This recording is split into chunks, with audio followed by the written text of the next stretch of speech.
You're listening to Making Money Online with Lisa Johnson, the podcast that tells you what it really takes to build a business and the simple steps to get you there. I'm determined to share with you the reality of easy, simple business marketing tips to make passive income so that you can start making money online. Making Money Online is sponsored by Nicola J. Rowley PR, helping entrepreneurs and brands in the leisure and entertainment industries get visible through strategic storytelling. If you're serious about being seen and impacting the lives of others, harnessing the power of PR is the best way to grow and scale your business. Visit nicolarowley.com for more details and read Nicola's Amazon best-selling book, The Power of PR. Hello and welcome to this week's podcast. Today we're going to talk about connection and why having a deeper connection with people will actually be the thing that helps you make more sales, because that's what's really important at the end of the day. And I have somebody who teaches this brilliantly with me, Molly Winters, but I'm actually interested in some other stuff that Molly has done because multifaceted as she is, she used to work as a professional organizer and actually helps professional organizers and interior designers in the most part now with making sales. So welcome to the podcast, Molly. Yes, thank you, Lisa. I'm so glad to be here. Thanks for having me. I want to delve in. I've always wanted to delve in with somebody that is a professional organizer because I'm a very organized person. Like, people that come into my house cannot believe that two kids live here or that I have the life that I have, because we are all very organized people. And I'm always a bit shocked that people need a professional organizer. Tell me what kind of things that people asked for your help with. What they struggle with. So I was an organizer a long time ago, and I work with organizers all the time. And I will say over the years, it's the same stuff, like not much has changed, because what people are struggling with is just stuff. So there's just so much stuff, so many distractions. I would say it's worse these days because of things like online and distractions and phones and social media. And so the things in our homes just become a struggle, and there's overwhelm. That is probably the biggest piece, is that people are really overwhelmed with what to do with their kitchen counters, like the stuff that comes in the house and just gets dumped on the kitchen counter, or trying to get out the door and they can't find their keys and things like that. So that's what people struggle with. And you would go in and if there was somebody that has just got piles of stuff, how did you even know where to start? That would scare me to death. See, I think a true organizer loves that kind of thing. They see it and they just know how much they can help people. And that's the thing with professional organizers, is almost all of them are in it to help people because they know that it's a struggle and that it's stressing people out. And so they go in and they see piles like that, or a garage that is super overwhelming, and they see it as like possibility because they know where to start. And so they'll roll up their sleeves and just start sorting through things. And the thing that's so helpful about it is that it's really hard for people to do it on their own. But when they have someone there who knows the way, who shows them like, okay, we're going to start here, we're going to stay focused, and we're just going to go through it piece by piece, step by step. It's hard to know where to start, isn't it, when there's something that's big like that? And I think that big, and it's like anything as well in life, right? Like business or anything big in life, we just get overwhelmed, right? Like deer in the headlights. And so it's the same thing with people struggling at home and clutter, is they're just overwhelmed. They don't know where to start. So having someone there beside them that is genuinely there to help them is the big difference. And we know that organizing can actually help with mental health and with stress. We've seen a massive boom in online influencers like Mrs. Hinch and Stacey Solomon, who organize things, and they've admitted that the reason that they do that is because it helps their stress levels, and it really helps with their anxiety to have things in their proper place, kind of thing. Do you think that's a knock-on effect that organizers have on people when they start to kind of make sense of everything for someone?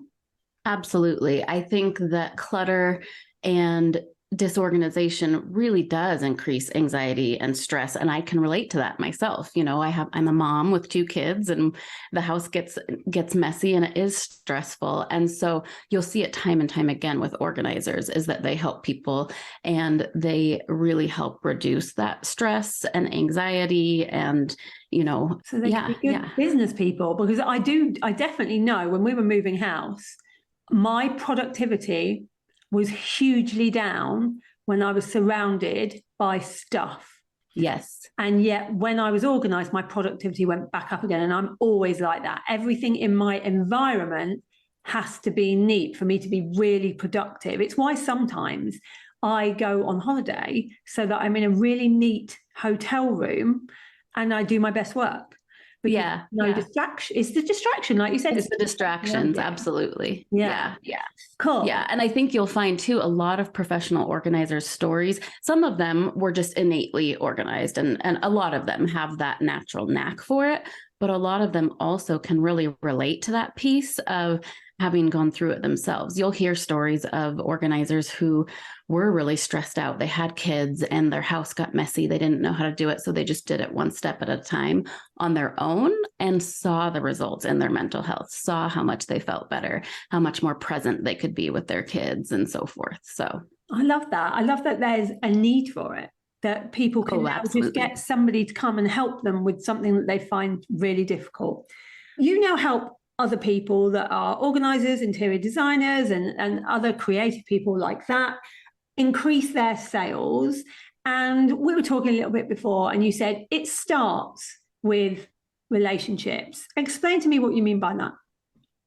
Yes. So I think that these days with online business, there's so much good stuff out there and tools and things that can help us, like algorithms and SEO. And if you Google things about copywriting or how to increase sales, it's all about that.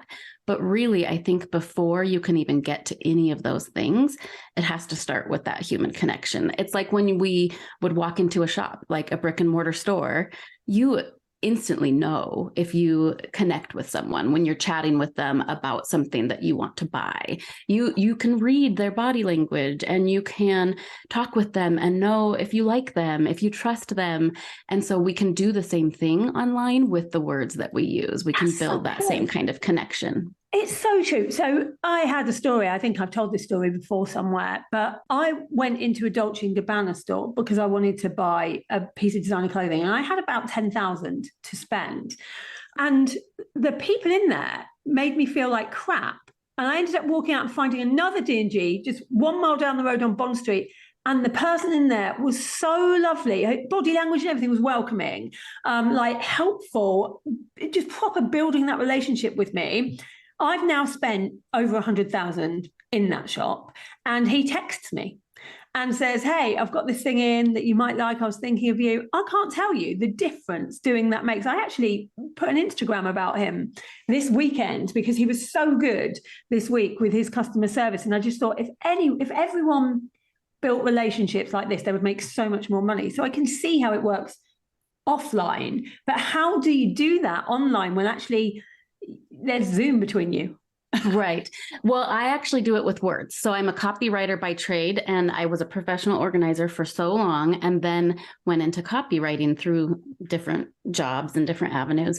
And I use the words. And so for my clients one-on-one, it really comes down to talking with them and like getting a deep dive about their people and about who they are and so forth, so that the words sound like them. But when it's an individual, when it's a small business owner and they're writing the words themselves and they're really struggling with what to write, I think it comes back to like the pre-work, the work you do before you write the words is really important. It's really important to get in the headspace of knowing who you're talking to, how you relate to them, your stories, and trusting yourself that you know what you're talking about and writing words that really connect with people the same way that you would if it was in person.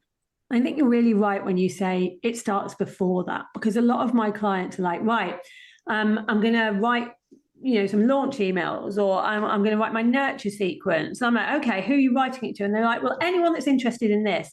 And straight away, it's like, okay, go back and do your ideal client work, because unless you know exactly who you're talking to and can picture them in your head, that you're not going to get anywhere, because people can very easily see that you're writing to everyone. Whereas a really good relationship building copywriter, you feel like they're just talking to you.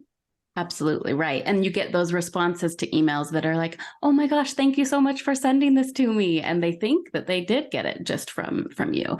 And that can make such a big difference. And it's not tricking them. It's not like, it's just the way that you write the words in this conversational, deeply connecting way. It is really what builds it. We have something called the Friday email that we send out once a week, and people do that with us. They say, we only ever read your emails, and I'll always love your storytelling. And storytelling is a big part of building relationships, isn't it? It is, absolutely. Because they can relate to the things you're saying. I think it's so much harder when you're telling someone something, to do something, or you want them to learn something, to just tell them to do it. Whereas if you write a story, they remember that, and they'll remember what you told them. It's like your story about the shop, and people can remember that. I think I've heard that before. I read it somewhere, and maybe in one of your Friday emails or something along those lines. And those are the things that stick with us. And it's the same thing when you meet someone new in person. You have a conversation with them and you remember those conversational details, those things that are the stories, the things that you connect with them on. Yeah, because when you go to a network, I've been to lots of networking events, and often at networking events, people kind of just go, oh, what do you do? What do you do? Kind of thing. And it's boring. But if somebody comes up to you, doesn't tell you what they do, but they're in animated conversation with you and tell you a whole story about something or something personal about them, and they build that relationship, it doesn't really matter what they do. You're going to remember how they made you feel. Exactly. And so you're going to want to work with them in the future. Now, when it comes to building relationships, one of the things that I think is hard online is when people tell you to build relationships by DMing people, or, making sure you write on every post that someone writes. How do you do that in a genuine way? Because when people do it to me, I don't love it. I kind of know what they're doing. I don't either. I think it's just like in person, it's, when it's right and when it's not. If you're just DMing someone just to DM them, people will know. People can pick up on that. Just like if you're at a networking group and you go straight up to someone and tell them what you do and hand them your business card, people see right through that in person, and they can online as well. Because the difference is you get a message from someone that's just a complete stranger saying, hi, how are you? Versus someone that says, oh, I saw this, that you do this, or some way to connect, just like you would in real life, just like you would personally, you would strike up a conversation. You wouldn't just go straight up to someone in their face. So, and you can feel it. I think you're right. You can tell when someone's genuine, when someone writes to you in a genuine way because they want to connect, not because they want something from you. Absolutely. And it's just like you were talking about with the people in the store and then in the shop, you can feel it, you can pick up on integrity and authenticity through the words that they use, through the way that they reach out to you. And I'm not against a cold pitch. I actually built my business on cold pitch emails and just reaching out to people, but I was reaching out to people that I had that connection with. I was reaching out to professional organizers and saying, hey, I'm over here, and having an authentic connection with them.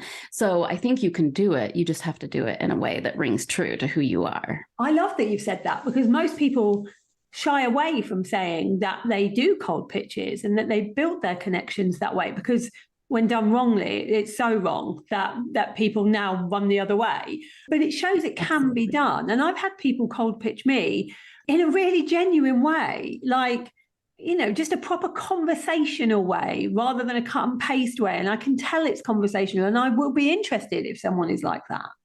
Right. And those are the kinds of responses I would get to my email. Is even people that didn't need me would respond and say, oh my gosh, I don't need a writer right now, but I loved your pitch. And it was just because I would, reach out and connect with them on some sort of level that was beyond the cut and paste, when it's cut and paste. Oh, I'm so sick of, what are your goals this year? I've been wondering, what are your goals this year? No. I know, it's crazy, isn't it? So you now teach people to make more sales in what they do. How do you go about that? Like, everyone wants more sales in everything they do, right? It's the number one thing that businesses want, is to make more sales. People are scared of the word sell, by the way. Like, we know from statistics, it's the biggest thing that business owners are afraid of, to sell. How can you make that easier for people? Yes. Well, I have something called the relate writing method. And it's relate for a reason, because I think we need to be able to be relatable. And I think the thing that it comes down to is I work with a lot of folks who lean a little type A, they're stuck in their head. And that's not the place you want to be when you're trying to write to people. It needs to be more of a trust and sense. And so that's where I will start, is that pre-work we were talking about, the work before you write a single word down, and thinking about not only your ideal client, but real people that you've worked with, the emotions that they're feeling, listening to them. These are the kinds of things that I walk people through before they write a single word on the page. It's a really good idea. One of the things that I tell my clients to do is have a focus group, because often we're using language that we've picked up in our world that has nothing to do with what a client might actually say. I mean, one of the examples of this is the word abundance. I was using the word abundance because I picked it up from other people using the word abundance. And when I had a focus group, I recorded it so I could listen to the problems they had with them using their own words. And the words they were using is, I'm not making enough money. Not one person said abundance in the whole session. So I started to change the wording on my website to the words they'd actually used. And it made a massive difference, because people could relate to, if you're not making enough money, I can talk to you about how you can. No one related to the word abundance. And yet we do this all the time, don't we? We look at other people's emails and other people's stuff and we go, well, that must be what you do. Yes, definitely. There's so much noise out there. How can you not, right? You sign up for a list because you want to hear what they're saying, and you read their emails. And so you try to kind of mimic them because they're successful, but their voice, their style is not your style. And so you have to really trust yourself and get into what you do and how you do it differently, because there's 100 other people that do what you do. And so the way to differentiate yourself is just the way that you would in person. It's by having conversations and connecting, and connecting on different levels and so forth, and using your voice. Like, your voice is different to anybody else's. You don't have to sound like how somebody else sounds. In fact, the people that get more traction are those people that do sound really different, and might have different opinions and things that people don't ordinarily maybe say online. That does attract people in because it's different. Yes. And I think that's the thing with websites, with writing for your website, is that the words that you use need to be the words they're saying, the words that they're, saying when they're talking about their struggles and the problems they're going through. Because when they land on your website, you want them to read it and go, oh yeah, that's me. That's what I'm struggling with. And I think with websites these days, people are still a little bit stuck in the old website mindset of websites that are very formulaic and very professional. Yes. And you can still be professional when you're friendly. You can still be professional, but fun too. You don't have to have this very stoic, cold website. And that's the same with emails. I had someone write to me once because I used the word crap in an email. And someone wrote to me and said, I can't believe how unprofessional you are to use that in a formal email from your company. And it really made me realize that how things have changed, how actually we've realized that people want to hear from you as if you're a friend. They don't want to hear from you like you're a brand. Right. And I think that's the thing with online business, is that's the challenge people are facing, is how do you present yourself as a friend or a friendly person when it's all online? And so that's the struggle. Yeah, but it works, because when people do it right, and we all know those people that do it brilliantly, you do feel like you know them, even though you've never met them, because of the way they talk and because of their voice and the kind of things they're saying. Things about them, and that does draw you in. That relatability is massive. Yes, absolutely. So when you teach people how to build these relationships so that they can make more sales. How do you do it? Are you doing it in a course format? Are you doing it on a one-to-one basis? So right now I work one-to-one and I write for people, but I am working on a course called What the Heck Do I Write on My Website? Because those are the words people use. That's exactly what they say. They're like, what the heck do I write on my fill in the blank? And so that's what I've been working on, and working on things like templates and materials that people can use to do some of that outreach and that connecting, because that's what's hard for people is sitting down and actually writing those things. They get stuck. But the course actually will walk people through these steps that you have to do before you write a single word, because it really does come down to like trusting yourself, trusting your gut and just doing it and doing the thing that will connect with people. I see people selling scripts, email templates, launch scripts, and it makes me want to cry, because then everyone sounds exactly the same. And how can you possibly have a voice if you're using somebody else's? But it seems to be the biggest thing that I see from copywriters these days. What are your thoughts on it?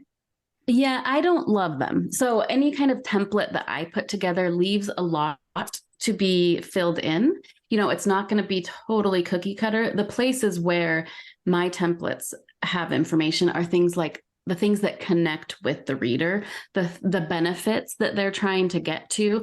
So with professional organizers, some of them will want to reach out to realtors and make connections with real estate agents. And they will just say, hey, I do this thing, I organize, and here's how I help. But instead I flip it and talk about the benefits for the real estate agent, because that's what they want to know is It's going to help sell their houses faster. It's going to help them, present a better home and so forth. And so with the templates, I will put in some things along those lines, but then leave gaps that are like, fill in your voice here, because that's the thing with templates.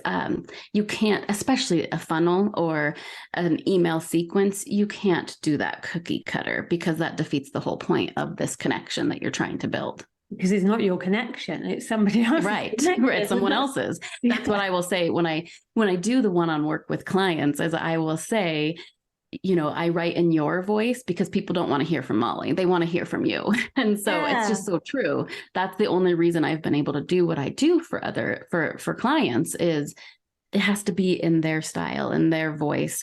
And things like crap, the word crap that you mentioned, I will know one client who would say that versus another who would absolutely not. And I will hear them in my head like, oh no, they would never say that. So but that's good to be able to get that voice. I think for a while there were people that were saying you need to be Marmite. So, to be Marmite, you should swear. And suddenly we saw all of these websites and emails with people who would never normally have sworn before, with like curse words on the page. And you can feel that it's not them, like it was a trend. Whereas someone who speaks like that anyway, you know that they do speak like that. You can feel that too. And I think there's a different energy around it. Right, absolutely. And I think that's the thing with things like sales pages or email sequences that lead to a sale, is that you can only really get there when it is you and your authenticity, because that's what they will be attracted to. They can go to anybody else, but it's you that, you really need to connect with. And there's nothing worse than when you actually have followed someone and you've got this email sequence, and then when you start working with them, they're a completely different person because they weren't putting the real them across. Right. It's always better to be more you. Yes. Amazing. So if somebody needs help from you and is really looking to build those relationships and know how to write really well for what they want to do, where's the best place that they can come search for you? They can find me on my website, which is mollyzwinters.com, or on social media, Molly Winters Writing is how they can find me. Brilliant. We'll put those in the show notes. Thank you for being here and sharing your wisdom with us. Thank you so much for having me, Lisa. Appreciate it. Really fun to talk to you. And thank you, everybody, for listening as always. I will be back next week with another episode, but I hope you have a great day today and a great week. And I will speak to you then. Thank you for listening to Making Money Online with Lisa Johnson. If you'd like to get hold of my guide to launching, go to lisajohnson.com/launch and let's get you making money online.